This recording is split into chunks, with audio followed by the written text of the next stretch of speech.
Hey there, before I dive into this story, don't forget to subscribe to my channel for more gripping tales like this one. Listen up, folks. My in-laws were all smiles when my husband handed them a key to our new place. I spun around to face him. "What did you do?" I asked, voice tight. He brushed it off, eyes glued to his phone. "It's no big deal," he muttered, sharp and dismissive. I forced a grin. How thoughtful. A moment later, I pulled up a scan on my phone and slid it across to him. His face went grim as he registered it. "I'm Melanie, 30 years old, living in Asheville, North Carolina, with my husband, Tyler, and our 3-year-old daughter, Chloe. After years squeezed into a noisy, paper-thin apartment, we were finally crafting our dream home. A modern farmhouse with a sprawling kitchen island and a porch that wrapped around like a hug. I designed every inch myself, pouring in my savings, my inheritance, and every cent I didn't blow on coffee runs. This house was meant to be our reset, a space to finally exhale. Tyler and I had been married 6 years. He managed logistics at his job, while I freelanced as a designer from home. We split bills down the middle, but for big moves like the house, I took charge. Tyler's savings were slim, and I was fine covering most of the costs. I just wanted it perfect. The construction dragged, riddled with delays, but it was finally coming together. Weekends were spent wandering hardware stores and furniture shops, with Chloe usually staying at my parents' place, just 10 minutes away, where they doted on her. But one morning, my dad called. They were headed to urgent care, and Mom was with him. "We'll skip the showroom," I told Tyler, reaching for my phone to call the contractor. He frowned. "Why not ask my folks to watch her?" His suggestion sounded so reasonable, but I paused. His parents, Gianna and Ron, lived 20 minutes away and had a knack for overstepping. Gianna had an opinion on everything: parenting, pots and pans, even my uninspired curtain choices, despite my art degree. But time was tight, and rescheduling would cost us a week, so I relented. I packed Chloe's overnight bag, dropped her off at Gianna's, and tossed in a fancy tin of imported cookies as a thank you. Gianna sniffed at them. "I prefer homemade, but these'll do," she said with a shrug. That evening, when we picked Chloe up, she was quietly playing with her stuffed penguin in the corner. On the drive home, she said something that twisted my gut. "Mommy, where's Grandpa's room gonna be in the new house?" I glanced at her in the rearview mirror. "What do you mean, honey?" She hugged her penguin tighter. "Grandma said they'll have the big room upstairs, and I'll get a playroom." I blinked, confused. "Who's they?" She shrugged. "Grandma and Grandpa." I chalked it up to toddler imagination. Maybe Gianna was playing make-believe, or Chloe misheard. I let it go, but things started spiraling. Gianna and Ron started popping by our apartment more often, first with cookies and lingering for coffee, then grilling us about the house. Insulation types, laundry room placement, closet sizes. Tyler would whip out the blueprints like a kid showing off a trophy, acting like the house was a group project, not something I bankrolled. One night, they showed up unannounced again. Gianna tapped the layout with a manicured nail. "This kitchen's all wrong," she said. "It needs more southern light. And this bedroom wall, it's stifling the energy. Open it up." Ron nodded. "Where's the den? We'll need a spot to unwind." I froze. "We." Tyler shot me a look that screamed, "Don't make a scene." But I was done. "Actually," I said, keeping my voice even. Tyler and I locked in the design with the contractor. "We're past changes." Gianna's lips pursed. "No wonder it feels off. A home should serve everyone." "I thought it did," I replied, my smile so tight it ached. After they left, I turned to Tyler. "Why do they act like they're moving in?" He looked at me like I was unhinged. "They're just excited. Let them feel involved." "Involved in what?" I shot back. "The mortgage they're not paying? The bill they didn't fund?" He went quiet, then bristled. "You don't have to be so harsh." "I'm not harsh," I snapped. "I'm just not letting your parents bulldoze me in my own home." That night, he turned his back to me in bed. Weeks passed in a chilly stalemate. We kept things civil for Chloe, but the cracks were growing. Then came moving day. Tyler grabbed the keys early while I finished packing. Chloe was at daycare, so we could settle in. I pulled up to the new house at noon, buzzing with exhaustion and excitement, only to see a moving truck already in the driveway. Weird, we weren't expecting deliveries until 3. Then I spotted Gianna, decked out in a linen pantsuit, barking orders at movers like a drill sergeant, with Ron overseeing a pile of boxes that looked way too personal. I parked, approached slowly, and asked Tyler, "What's happening?" He rubbed his neck. "Oh, they're moving in." I blinked. "They're what?" "They're staying for a bit, just until they figure things out." "We discussed this." "No, we didn't," I said, voice flat. "They saw the upstairs room yesterday and loved it. It's perfect for them. They saw the house before I did." He shrugged. "They were curious. I had the keys." I stared, speechless. "So, they're just moving in?" He gave a weak smile. "Just for now." I walked inside, looked up at Chloe's future bedroom. Mint green, bathed in sunlight, now claimed by Gianna. The fresh painted walls already felt suffocating. I climbed the stairs, shut the door, and sat on the floor, staring at the space that was supposed to be ours. I didn't cry or yell. I just started planning.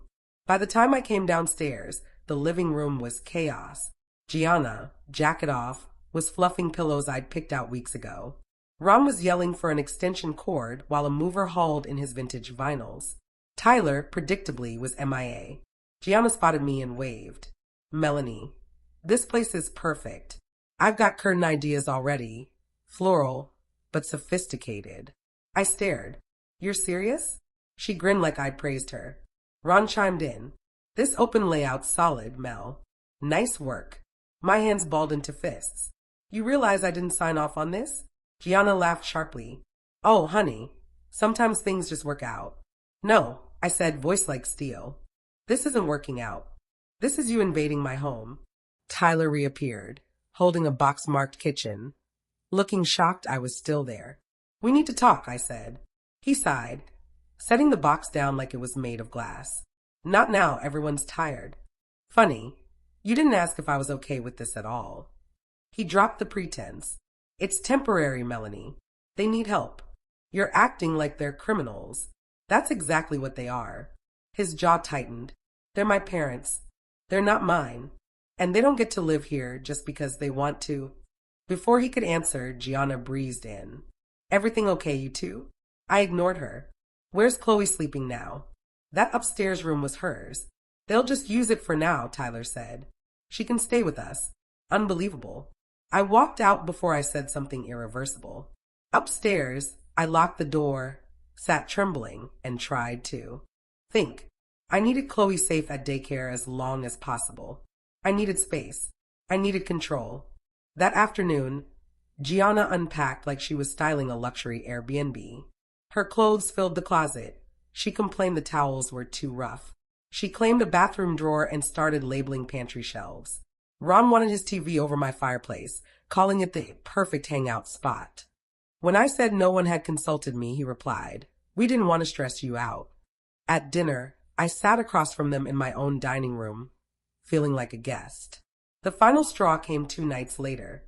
Gianna, after trashing my cheap cookware, casually mentioned needing a key. "You know, for emergencies," she said. Ron nodded. "Just in case we need to get in when you're not here."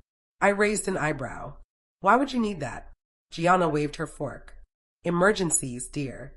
Besides, Tyler already gave us one." I turned to him. "You did what?" He didn't look up. "It's not a big deal." I stood, grabbed my glass, and walked to the sink, hands shaking. This wasn't just overstepping, it was a takeover. That night, in the kitchen, Tyler and I had it out. No yelling, just cold, cutting words.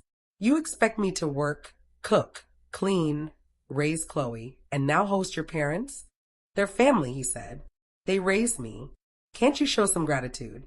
"They didn't raise me," I shot back. "This isn't gratitude, it's entitlement." He laughed bitter. "You're so selfish sometimes." That's when I said it.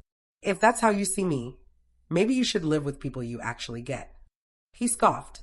"If you can't handle my parents, maybe we should rethink this marriage." I met his gaze. "Fine. Let's." Silence stretched. He softened. "You don't mean that." I pulled out my phone, opened a scan of an IOU. Tyler's handwriting, signed, dated. It detailed the $259,000 I'd loaned from my savings and inheritance for the house to be repaid in case of divorce or sale. I'll be asking for this back. His face paled. What? Gianna walked in just then. The loan, I repeated. I want it repaid. You're threatening your husband, she snapped. No, I'm protecting myself. This house was built with my money. You didn't contribute a dime. You're hysterical, she said. I walked out. The next morning, I packed quietly, essentials, documents, Chloe's books, toys, and her penguin. I picked her up early from daycare and drove to my parents' house. Mom opened the door, saw my hoodie and messy hair, and stepped aside. Dad carried in the bags. They didn't pry, just offered tea and a quiet room.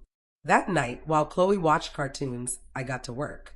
I uploaded the IOU, backed up recordings of Tyler admitting the money was mine, and Gianna's dismissive comments.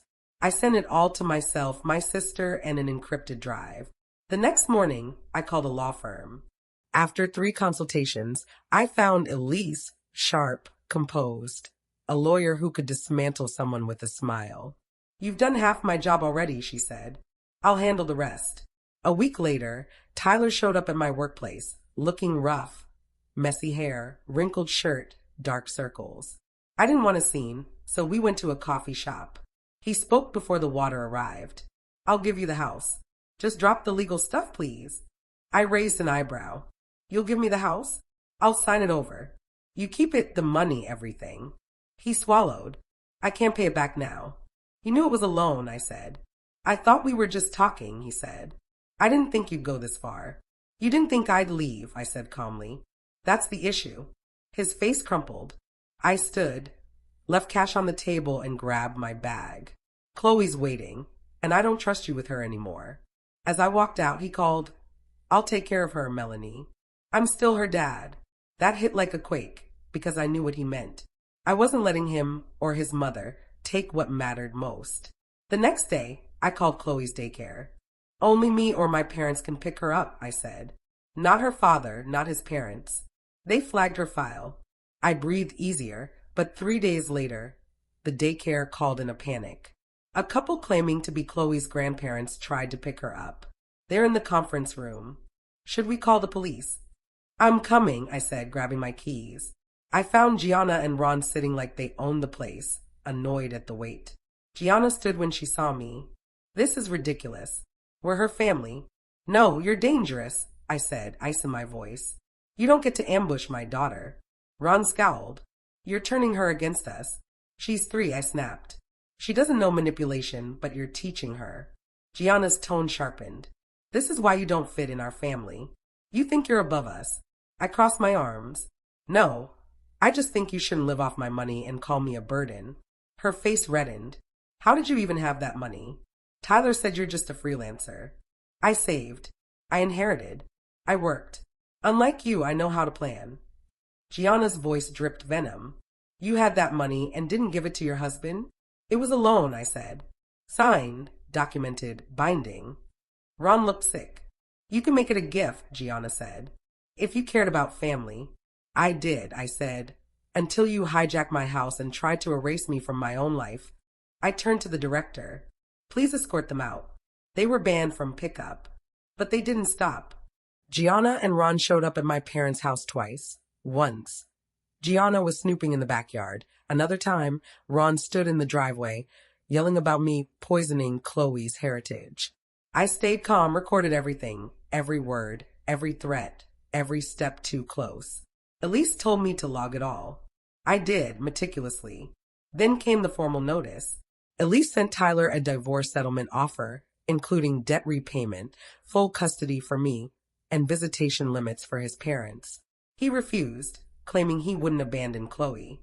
But when Elise sent a second letter mentioning alimony and retroactive compensation, he caved. He kept the house briefly but couldn't afford it. After I left, he and his parents stayed there, but the mortgage and upkeep overwhelmed them. Tyler tried selling, but the market wasn't kind. He sold it for $40,000 less than it cost to build, borrowing from a bank to cover the gap. Now he juggled debt, living with his parents, his sister, and her 2 teenage sons in their cramped bungalow. 6 people, 1 bathroom, arguments loud enough to echo down the street. My life, meanwhile, got quieter. I stayed with my parents longer than planned. It was warm, safe. Chloe loved their bedtime stories.